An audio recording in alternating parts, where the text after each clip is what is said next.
이제 다시 온 가족들이 모이고 또 고향에 찾아가고 부모님에게 찾아가서 1년 동안 떨어져 있던 형제들이 또 가족들이 함께하는 시기가 돌아왔습니다.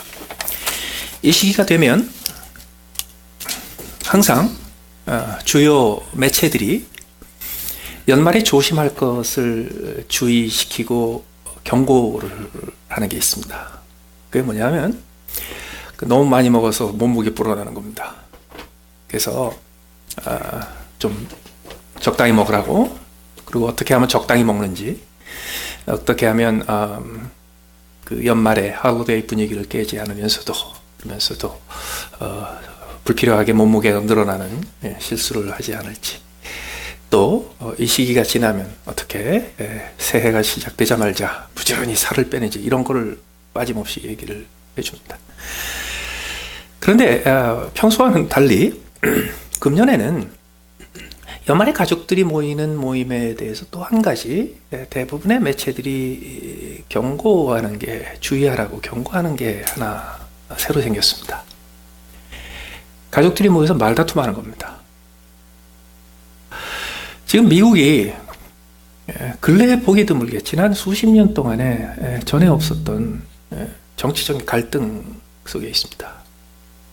이념적인 신념적인 갈등이 있고, 특별히 종교와 인종 문제가 같이 섞여서 상당히 긴장이 높습니다. 이럴 때 가족들이 모여서 즐겁고 행복한 시간이 아니라 까딱하면 아주 판 깨지는, 얼굴 붉히는 그런 다툼이 벌어질 수도 있다는 겁니다. 그래서 그걸 조심하라고 그래요. 그걸 어떻게 막을 수 있는가, 어떻게 조심할 수 있는가? 대부분 두 가지를 지적하더라고요. 첫 번째는 연말에 왜 모였는지 목적을 분명히 하래요. 목적을 분명히 하래요. 그러니까 서로 사랑을 나누고 격려해주고 그동안에 못한 감사의 말을 하고, 뭐 그러려고 모인 건데, 지금 이 국가와 민족의 운명을 책임지기 위해서 거기서 뭐 해결 방법 찾는 모임이 아니라는 거죠. 두 번째로는 가족들이 함께 모였을 때 내 위치를 정확하게 알아라고 지적을 해요. 왜냐하면 이게 흩어져 있을 때 1년 내내는 종종 내가 아이들을 키우는 가장입니다. 그래서 그런 이슈가 있을 때마다 애들한테 한마디씩 했던 위치에 있었습니다.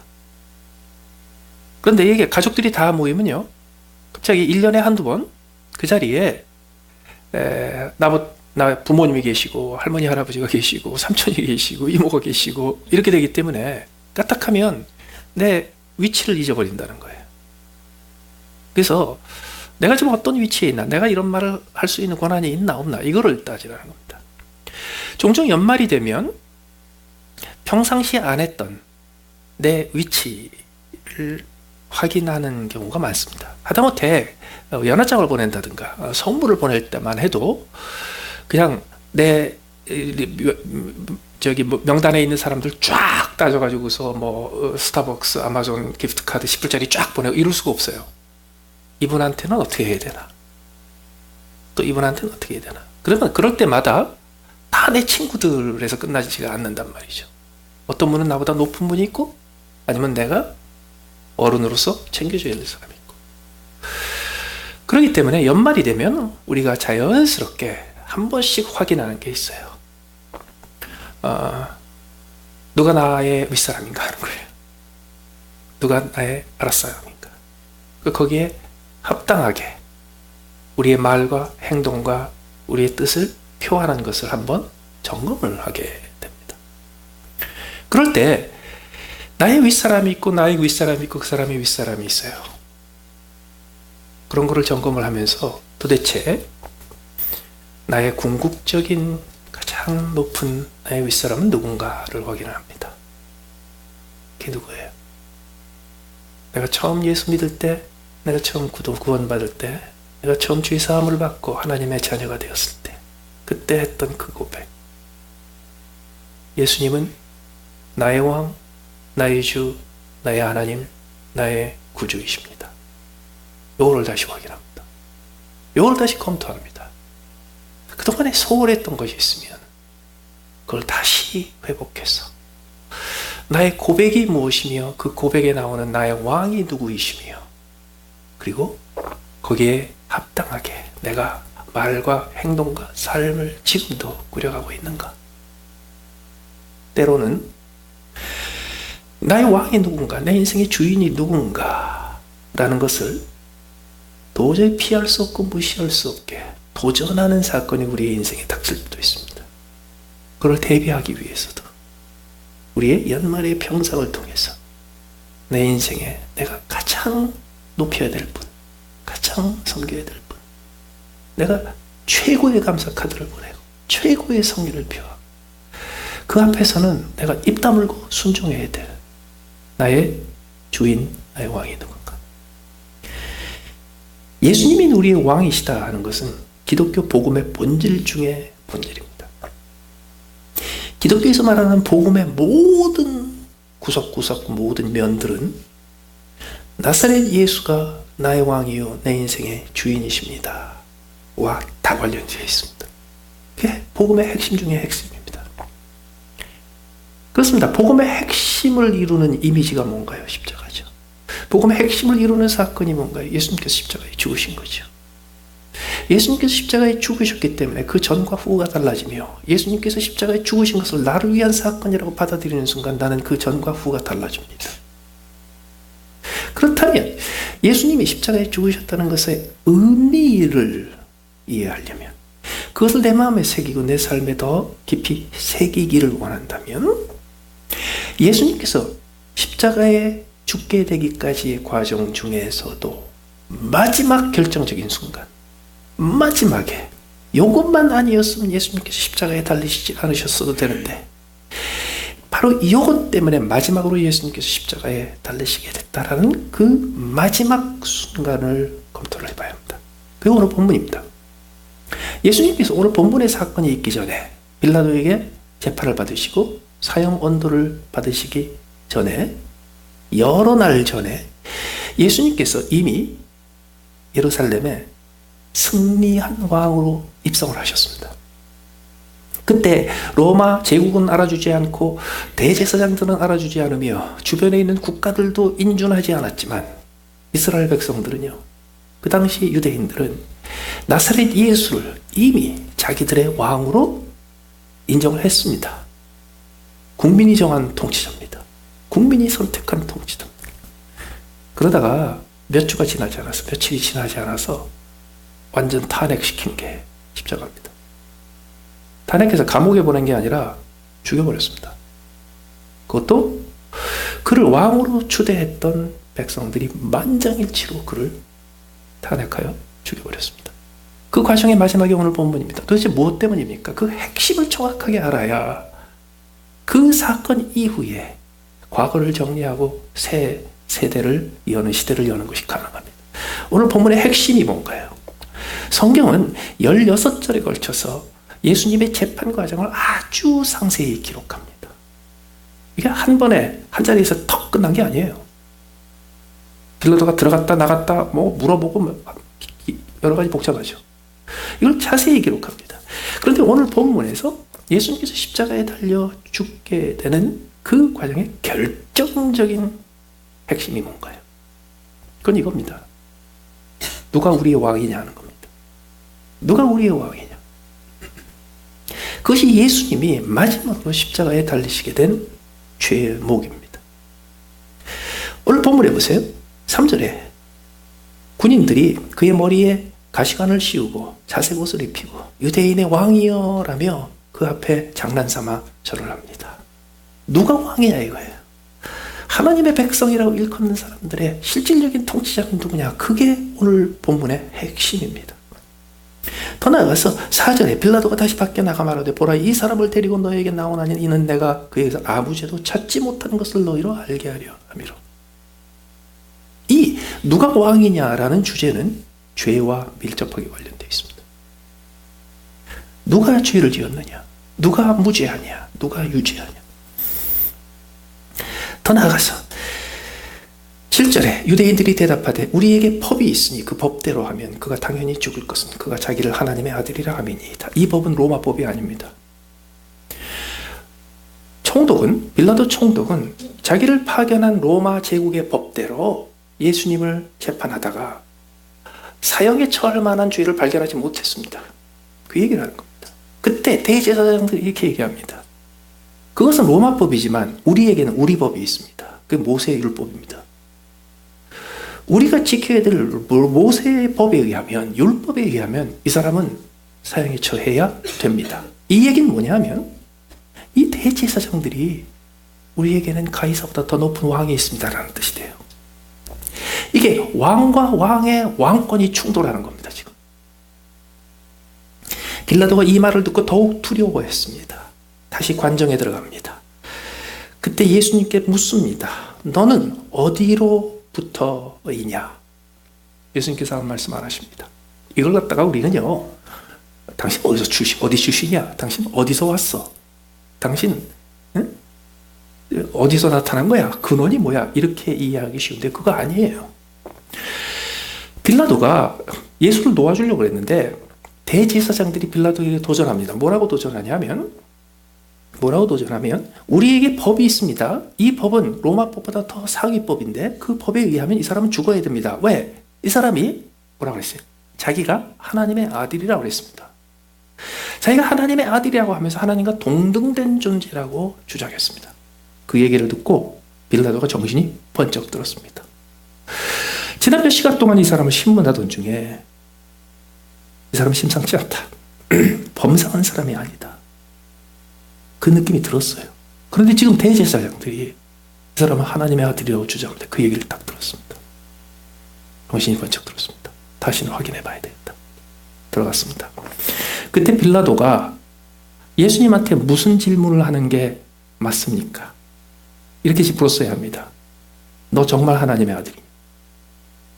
너 정말 하나님과 동등한 존재니? 네가 저 사람들이 모세의 법, 자기네들의 법이 가이사이고 시저의 법보다 더 높고 그들이 섬기고 있는 왕이 시저 황제보다 더 높다고 그러는데 과연 네가 그 더 높은 왕과 동등하냐? 이걸 물어봐야 되잖아요. 그렇게 안 물어봐요. 뭐라고 물어봐요? 너는 어디로부터냐? 왜 이렇게 물어보나요? 빌라도 총독은 그 지역을 통치하면서 생사여탈권을 쥐면서 통치하고 있었습니다. 그게 누가 준 권한입니까? 그때 천하를 통치하고 있던 시저가 주었던 권한입니다. 그렇기 때문에 빌라도에게 당신은 어떻게 이렇게 통치할 권한을 얻었습니까? 라고 물을 때 뭐라고 묻습니까? 누가 당신을 임명했습니까? 그거죠. 빌라도는 지금 나사렛 예수에게 이렇게 얘기하는 겁니다. 사람들이 네가 하나님의 아들이요 하나님과 동등한 존재라고 얘기하는데 나는 이 지역을 통치하는 권한을 시저한테서 나는 임명받았어. 너는 누가 임명했냐? 이걸 물어본 겁니다. 지금. 그때 예수님이 답을 안 하세요. 왜 안 하셨을까요? 대답할 가치가 없기 때문에 안 했을까요? 많은 사람들이요 이걸 얘기해봤자 어차피 빌라도가 못 알아들을 거기 때문에 예수님께서 얘기 안 하셨다 이렇게도 해석합니다. 그거 아닙니다. 예수님께서 답을 안 하신 이유가 있습니다. 예수님이 왕이기 때문입니다. 예수님은 누가 보내고자 하시고 할 지시를 받을 존재가 아닙니다. 그 말에 대꾸할 이유가 하나도 없습니다. 예수님이 왕이니까. 예수님이 왕이니까. 예수님이 아무런 대꾸를 하지 않은 그 자체가 뭐냐 하면 나는 누가 임명하고 보내고 할 존재가 아니야. 나는 왕 중의 왕이야. 그 뜻이에요. 빌라도가 이르되 내게 말하지 않느냐? 너를 놓을 권한도 있고 십자가에 못 박을 권한도 있느냐? 왕이라는 건 뭔가요? 권한이죠. 파워죠. 그때 예수님께서 말씀을 하세요. 위에서 주지 않으셨다라면 나를 해할 권한이 없었으리라. 그 뜻은 뭐냐면 지금 너에게 시저가 준 권한 말고 그보다 더 높은 통치자가 너에게 권한을 주었어. 나를 해하라. 아버지 하나님이에요? 맞아요. 동시에 예수님이 그때 허락을 하셨어요. 권한을 부여하셨어요. 어떤 권한을? 예수님 자신을 해하라고.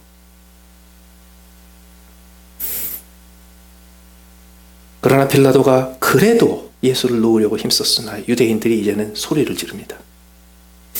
대제사장들이 이렇게 10명, 20명 정도 가서 따지는 게 아니라 이제는 군중을 동원합니다. 그래서 뭐라고 주장합니까? 이 사람을 놓으면 가이사의 충신이 아니니이다. 무릇 자기를 왕이라 하는 자는 가이사를 반역하는 것이니이다. 빌라도로 하여금 정치적인 이유 때문에 자기가 원치 않는 선택을 하게끔 정치적인 수단을 쓰는 겁니다. 그게 진실이거나 아니건 상관이 없어요. 그게 보여주는 이미지가 내가 빌라도의 충신이 아니다라는 게 나오면 반역죄입니다. 여러분, 기독교의 복음의 핵심의 핵심은 너는 누구의 충신이냐? 만약에 네가 이 일을 하지 않으면 너는 반역을 한 거다. 이겁니다. 그게 가이사의 충신이고 가이사에게 반역하느냐 하고, 내가 왕으로 모신 나의 주 그리스도에게 내가 충신이며 내가 지금 하는 말과 행동이 그를 거역하고 반역하는 것이 항상 그겁니다. 여기서 가이사는 피할 수 없는 심각한 한 사람의 생명을 죽이고 살리는 결정에 봉착했죠. 여러분, 우리는 거기까지 안 가도요, 평상시에 훨씬 더 일상적인 차원에서 내가 예수님의 충신이냐 예수님을 반역하는 자냐를 판정받는 일들을 수시로 겪습니다. 예수님께서 이거를 제자들한테 이렇게 설명하신 적이 있어요. 누구든지 사람 앞에서 나를 부인하면 내가 내 아버지 앞에서 저희를 부인할 것이요, 누구든지 사람 앞에서 나를 시인하면 내가 내 아버지 앞에서 저를 시인하리라. 뭐 대단한 일을 요구한 게 아니에요. 나를 위해서 생명을 바쳐라, 순교를 해라, 모든 것은 다 희생하라, 그런 거 아니에요. 아주 작은 것. 사람들 앞에서 나를 부인하며 사람들 앞에서 나를 시인하며.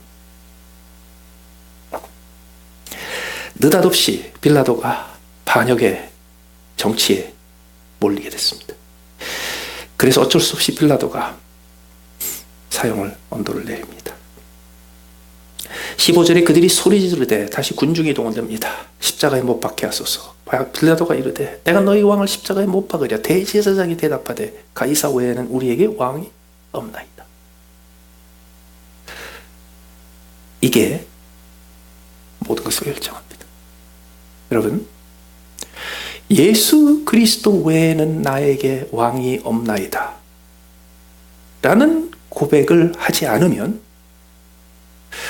나에게는 이런저런 왕도 없고 그냥 나는 신경 안 쓰고 살아요, 그 뜻이 되지 않습니다. 예수 그리스도가 이외에는 나에게 왕이 없습니다. 예수 그리스도만이 나의 왕입니다 라는 고백을 하고 행하고 입증하고 보여주지 않는다면 우리는 가이사 이외에는 나에게 왕이 없습니다 라는 고백을 하게 되는 겁니다. 중간지대는 없습니다. 그렇다면 오늘 본문에 등장하는 이 예수가 우리의 왕이다라는 것의 보다 구체적인 의미가 무엇인가? 그것이 복음의 핵심이요, 그리스도인의 삶의 핵심이라는 것을 우리가 알겠는데, 그렇다면 그것이 구체적으로 어떤 의미가 있는가? 우리에게 어떻게 그것이 현실화되는가? 성경에서 얘기하는 예수 그리스도가 나의 왕이시요 그분이 나의 인생의 주인이시라는 것에 대한 가장 정확한 그 의미를 가장 명확하게 보여주는 단어는 우리말로는 다 충성이에요. 다 충성. 근데 영어 단어는 충성이라고 번역될 수 있는 단어가 10몇 가지가 됩니다. 근데 그 중에 성경에서 나오는 예수님과 나의 관계, 예수님이 나의 왕이시고 나는 그의 종이다, 그의 신민이다, 그의 subject다, 그의 백성이다, 요거를 의미하는 가장 정확한 영어의 단어는 allegiance입니다. allegiance.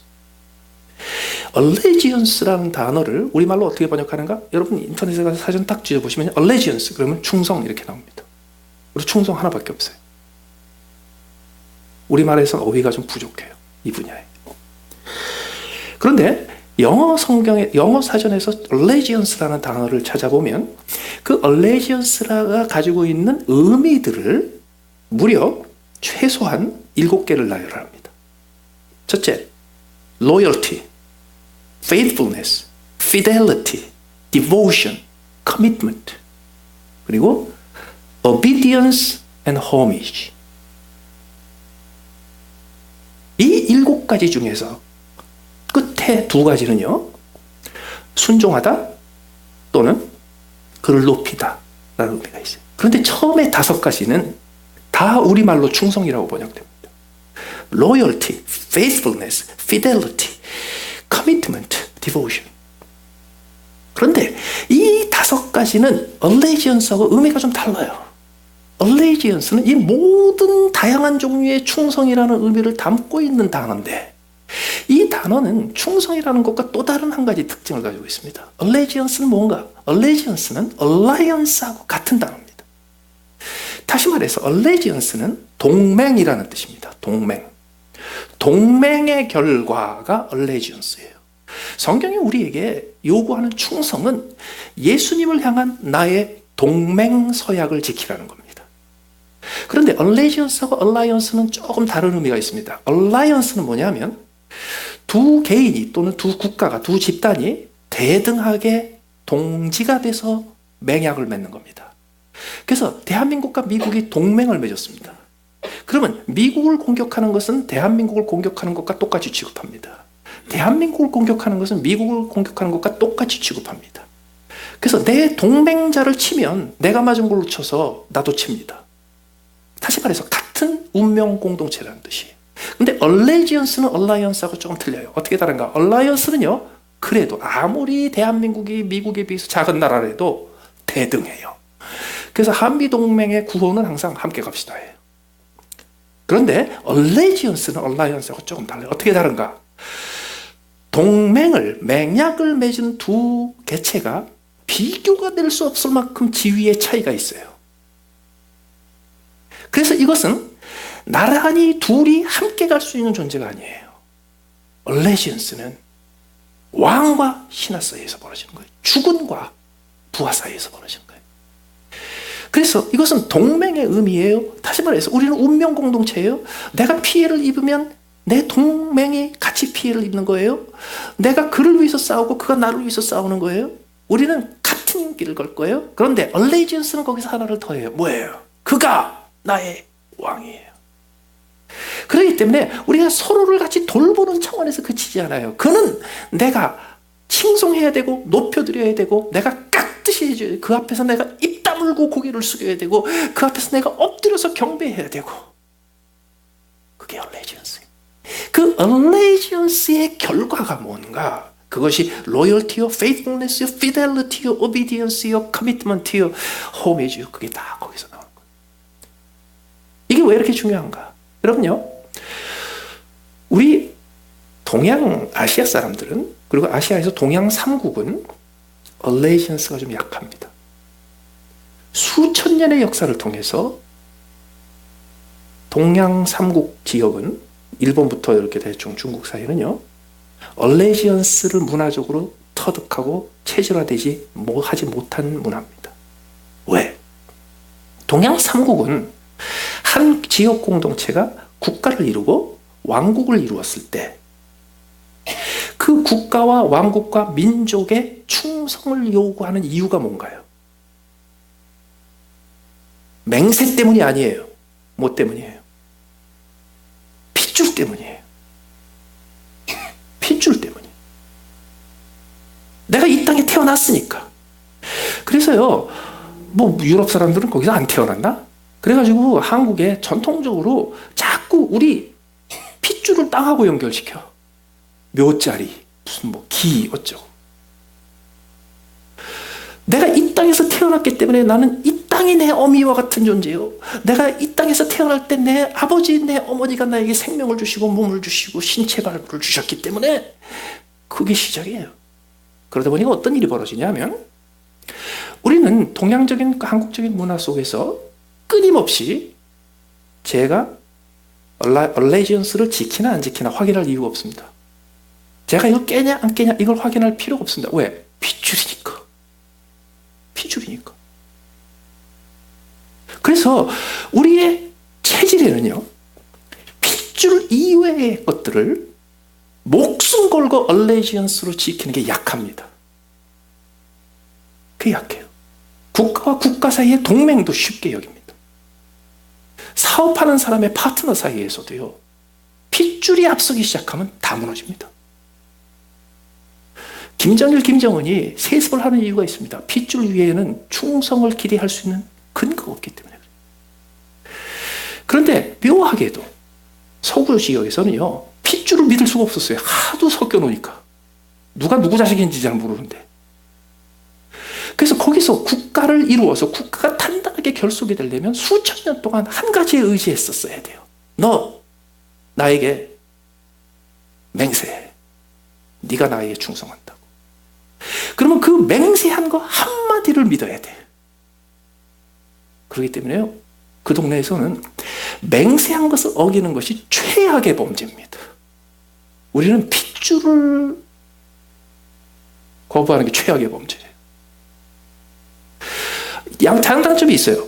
문제는 뭐냐면 우리가 예수 그리스도를 왕으로 삼아서 하나님 나라의 백성이 되었을 때 우리의 체질화되어 있던 이 핏줄에 의지하는 충성 가지고 하나님 나라의 하나님의 자녀로서 살아가는 것이 훈련이 안 된다는 거예요. 우리가 맹세에 약해요. 맹세에. 그래서 어떻게 되는가? 우리는 끊임없이 예수님이 나의 왕이시다. 예수님이 나의 주인이시다. 그리고 지금 내 앞에 끊임없이 내가 예수님의 백성이냐, 예수님이 나의 왕인가를 입증해야 될 도전이 내 앞에 다가오고 있다. 이거를 끊임없이 검토해야 합니다. 혈연 사회에선 필요가 없어요.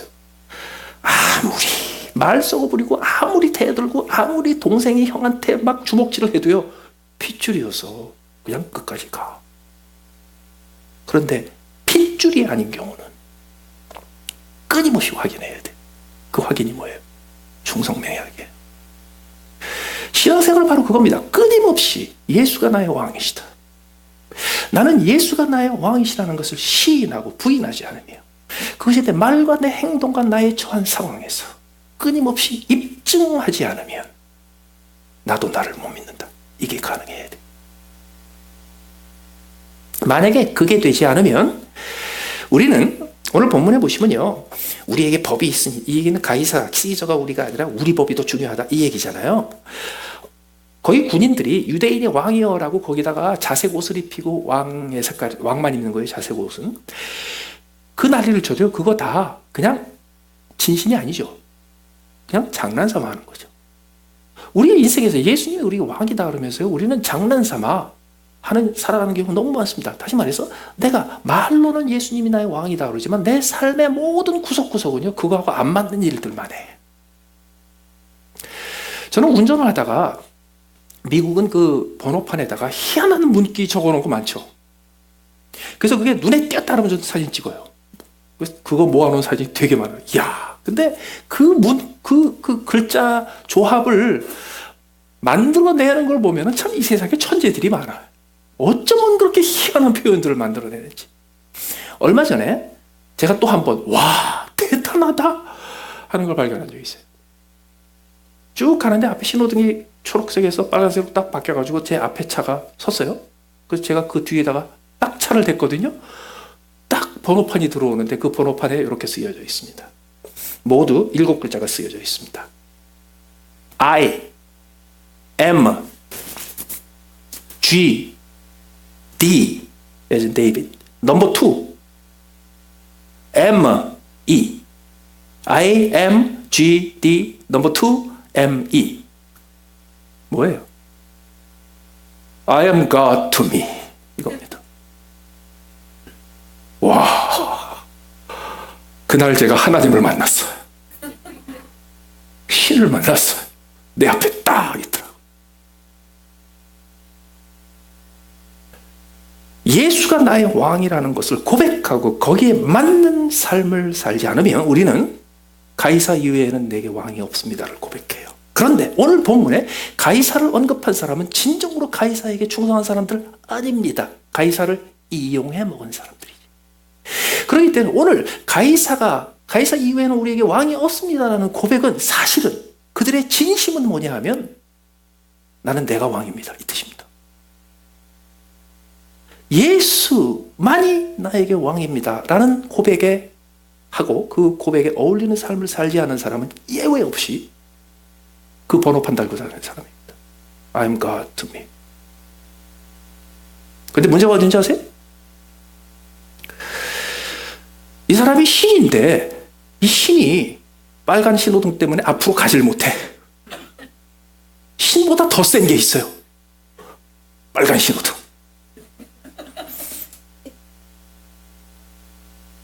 여러분, 대통령이 백악관을 나오고 청와대를 나오건 간에 비행기를 타기 위해서 공항으로 가면요, 가는 길에 모든 신호등이 시간에 맞춰서 다 초록색으로 바뀌어야 됩니다.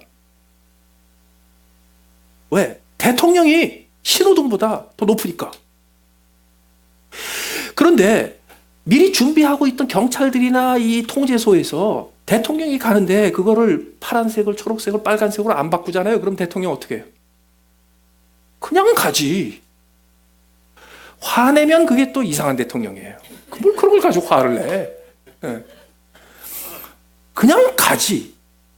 이 사람은요, I'm God to me 해놓고 빨간불에 순종하고 있어 지금. 빨간 신호등 하나도 통제할 수 없는 사람이 자기 인생의 신이래. 뒤집을까요? 우리는 예수가 나의 왕이라고 하면서 끊임없이 내 고백에 안 맞는 행동을 하고 있습니다. 이 사람이 말하는 I am God to me라는 그 라이센스 택과 신호등 앞에 서 있는 행동이 전혀 안 맞아요.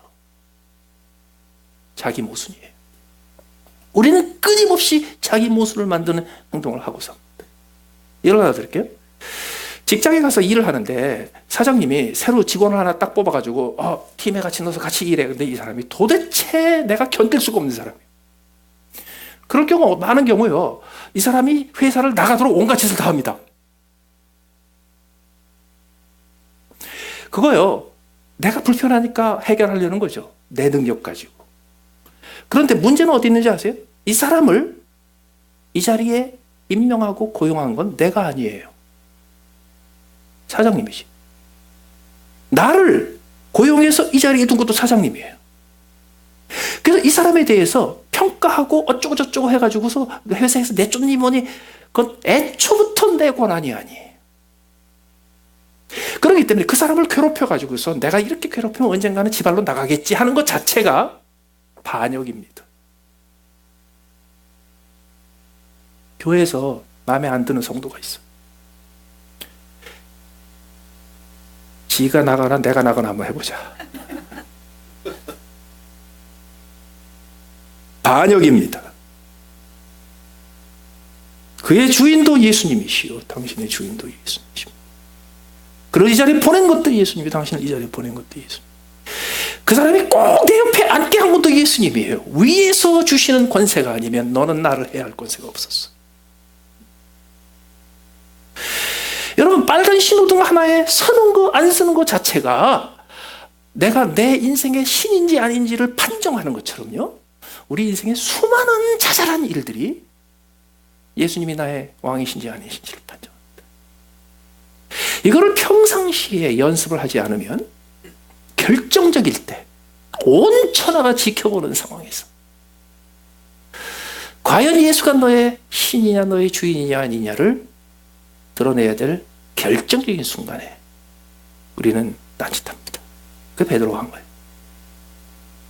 여러분, 대부분의 인류 역사에서 있었던 위대한 인물이 이루었던 수많은 사람들을 모아서 이루었던 운동, 무브먼트는 그 주인공이 죽으면 다 사라졌습니다. 왜냐하면 그 사람이 살아있을 때 그 사람한테 뭔가 얻을 게 있어가지고 충성을 한 거지, 그 사람은 사라지고 나면요 다 없어집니다. 그게 권력과 정치의 그 허망한 겁니다. 다 없어집니다. 한순간에 없어집니다. 그래서 예수님과 같은 무브먼트를 일으켰던 사람이 인류에 수도 없이 많습니다. 수십만 명, 수백만 명이 모이고요, 군대를 이루고 나라를 정복하고 이런 것까지 있었어요. 근데 그 사람 죽으면 다 흩어집니다. 그러면 예수님이 시작했던, 나사렛 예수가 3년 동안의 이끌어갔던 지저스 무브먼트는 어떻게 지금까지 사라지지 않고 남았습니까? 기가 막힌 비결이 하나 있습니다. 예수님이 사라진 후에 배신 때리고 반역하고 그래가지고 엉망진창이 되니까 어떻게 하셨냐면 예수님이 하늘로 가시기 전에 먼저 하게 하셨어요. 먼저 다 배신 때리게 하셨어요. 다 부인하게 하셨어요. 다 반역하게 하셨어요. 그리고 예수님께서 부활하사 다시 오셔서 반역하고 부인하고 배반했던 사람들을 다시 거두셨어요. 그래서 그들은 평생에 예수님 앞에 하늘나라에 갈 때까지 숙제가 하나 남아있는 거예요. 매일. 왜냐하면 내가, 베드로가 대표잖아요. 내가 그렇게 쉽게 예수님을 모른다고 부인했잖아. 그러니까 나는 예수님한테 왕창 이제는 크레딧을 잃은 거야. 그래서 예수님은 이제 단 하루도 나를 믿지 못하셔. 그게 당연하지. 그럼 그 다음에 어떻게 살아요? 매일 나는 예수를 부인하지 않습니다라는 것을 입증하고 살아야 돼. 언제까지? 로마에서 거꾸로 십자가에 달릴 때까지. 그게 allegiance입니다. 평창에서 열리는 동계올림픽이 한 50일 앞으로 다가왔습니다. 동계올림픽이 다가오면서 한국이 그 주최국이니까 동계올림픽에 별로 뭐 성적이 안 좋았던 나라지만 주최국이니까 모든 종목의 선수를 이제 내보낼 수 있습니다. 동계올림픽 중에서 하이라이트 중에 하이라이트가 뭐냐면 또 이게 아이스하키예요. 근데 한국의 아이스하키가 원래 뭐 이렇게 뭐 한국도 아이스하키? 이럴 정도로. 저희 고등학교 때 아이스하키 팀이 있었어요. 그때 전국에 아이스하키 팀, 고등학교 팀 딱 2개 있었어요. 우리 학교에서 야간 학생들이 그걸 했어요. 그러니까 학교도 하기 싫은데 억지로 나라에서 하라니까 한 거예요. 그나마 고등학교 때 팀이 2개가 있어야지 대한민국에 아이스하키가 있다고 얘기할 거 아니에요. 경기를 해야 되니까. 세월이 많이 흘렀지만요, 지금도 별로 달라지지 않았어요. 그래서 아이스하키, 한국의 아이스하키가 그냥 바닥 수준입니다. 전 세계에서. 그런데 엊그제 대단한 일이 벌어졌습니다. 평창 동계올림픽이 벌어지기 전에 최후의 마지막 국제대회에서 12월 14일 모스크바에서 열린 2017 유로 하키 투어 채널 1컵 대회에서 첫날 개막전에 동계올림픽 주최국인 대한민국과 세계 아이스하키 랭킹 1위인 캐나다가 붙었어요. 그래서 모든 전문가가 이렇게 예측했습니다. 20점 이상 차이가 날 거다. 원래 실력이 그렇습니다. 한국은 뭐 하여튼 뭐 80몇 등인가 그래요, 랭킹이. 그래도 80몇 등을 할 수 있는 게 뭐냐 하면 얼음이 안 오는 나라들이 많잖아요, 원래. 그래서 20점, 반드시 20점 이상 차이가 나서 대패할 거다 이렇게 됐거든요. 웬걸? 전반전 끝났는데 2대0으로 이겼어요. 그런데 이 랭킹 1인 캐나다한테 결국은 못 당해가지고 후반 10분 만인가 15분 만에 연거푸 골 내줘가지고 결국 2대4로 역전패했어요. 네? 석패가 아니고 그것도 역전, 조금 이겼다니까요. 그래가지고 아이스하키, 전 세계 아이스하키계가 뒤집어졌습니다. 이러면 50일 후에 평창에서 대한민국이 메달 가능성이 있다 이렇게 된 겁니다.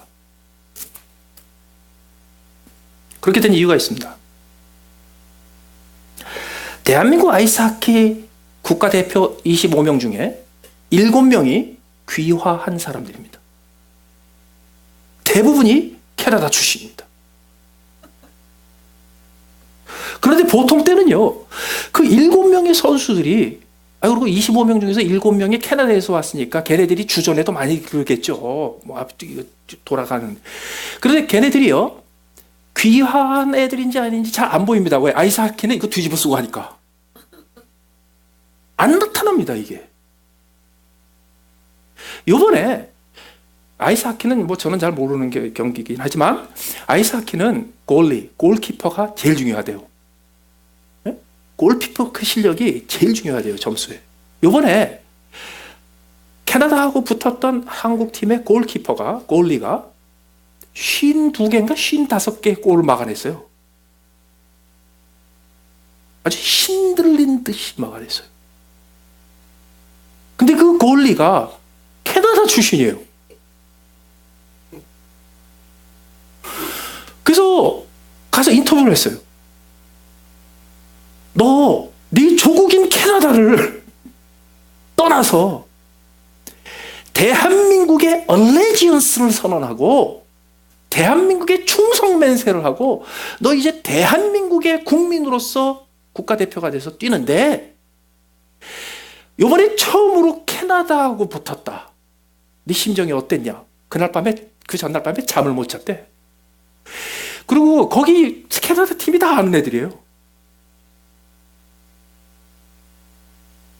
근데 그 선수의 마음속에 나는 캐나다 사람이었다가 한국 사람이 된 대표 선수야. 만약에 내가 조금이라도 방심해서 어처구니없이 골을 먹게 되면 어떻게 오해를 받을까? 저놈 간첩이야. 위장 귀화야. 무슨 얘기인지 아세요? 그가 캐나다에서 한국으로 귀화해서 한국의 얼레지언스를 선명하고 그리고 한국 선수로 뛰어. 그러려면 어떻게 해야 됩니까? 10배로 뛰어야 돼. 내가 더 이상 캐나다 사람이 아니야. 나는 한국 사람이다라는 걸 보여주려고. 기가 막힌 거냐?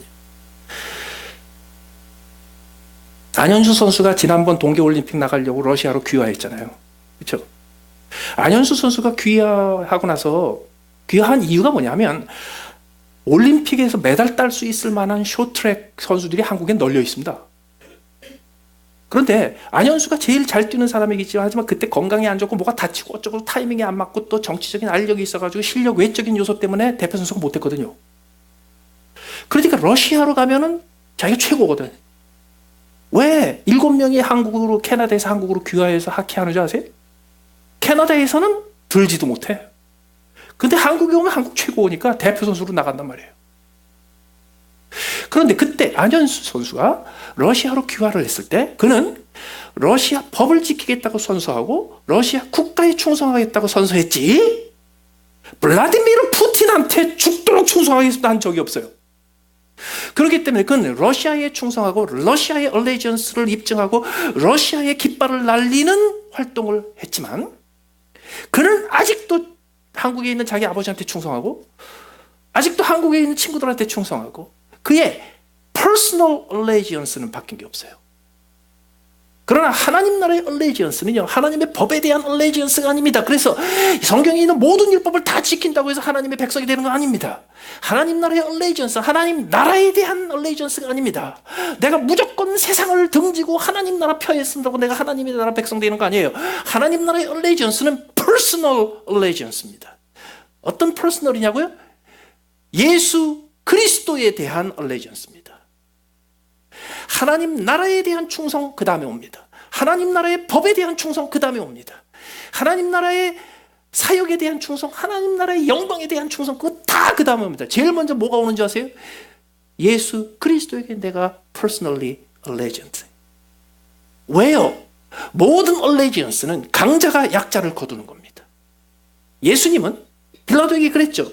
나를 해할 수 있는 권한을 너에게 줬어. 예수님은 스스로 자기의 권한을 포기하시고 예수님은 스스로 나를 대신해서 십자가에 지셨습니다. 십자가에 죽으셨습니다. 그렇기 때문에 그 하나님 나라의 권세와 능력과 예수님이 가지고 계시는 온 우주를 통치하는 권세와 능력에 순종해서 거기에 엎드리기 전에 우리는 먼저 나를 위해 죽으신 그분에게 개인적인 얼레지언스를 맹약합니다. 그럼 어떻게 되나요? 내가 원래 있었던 이 나라에서는요 별 볼 일 없는 선수였어요. 그런데 그 맹약으로 인해서 내가 하늘나라로 가는 순간 나는 주전 선수가 됩니다. 그 주전 선수가 됐을 때 사람들은 끊임없이 야, 너 생긴 걸 보니까 그 나라 사람이 아니네. 너 생긴 걸 보니까 이쪽이네. 너 어떻게 거기 있을 수 있어? 끊임없이 사람들이 의심합니다. 그럴 때마다 우리가 해야 될 일이 뭐예요? 악착같이 10배, 20배를 더 해야 됩니다. 어떻게? 내가 예수님에게 얼레지언스를 다짐했고 내가 하나님 나라의 충성을 다짐한 사람이라는 것을 보여주기 위해서 우리는 사소한 것 하나 가지고도 목숨을 걸어야 합니다. 그러다가 어느 날 이 캐나다 출신 고얼리가 자기의 조국이었던 캐나다 팀하고 맞서서 그들을 상대해서 경기를 펼쳐야 되는 것처럼요, 어느 날 내가 세상과 상대해서 결판을 내야 될 때가 옵니다. 그때 입증해야 합니다. 그때 입증하기 위해서 우리가 미리 해야 될 것이 있어요. 끊임없이 내가 하나님 나라의 얼레이전스가 있고 내가 예수 그리스도의 얼레이전스가 있다는 것을 끊임없이 입증해야 합니다. 그럴 때 어떻게 돼요? 누구든지 사람 앞에서 나를 부인하면 하나님과 천사 앞에서 내가 부인할 것이요, 사람 앞에서 내가 시인하면 하나님과 천사 앞에서 내가 시인하리. 내가 조그만한 거 하나 때문에 예수님이 나의 주인이시라는 것을 보여주는 순간 하나님 우편에 계시는 예수님께서 이르세요. 아버지, 제가 내 사람이에요. 제가 저러는 이유는 딱 하나예요. 나한테 충성하려고. 그게 하나님의 영광이고 그게 하나님 나라의 영광이고 그게 하나님 자녀가 누릴 수 있는 최고의 영광이에요. 다 같이 기도하시겠습니다.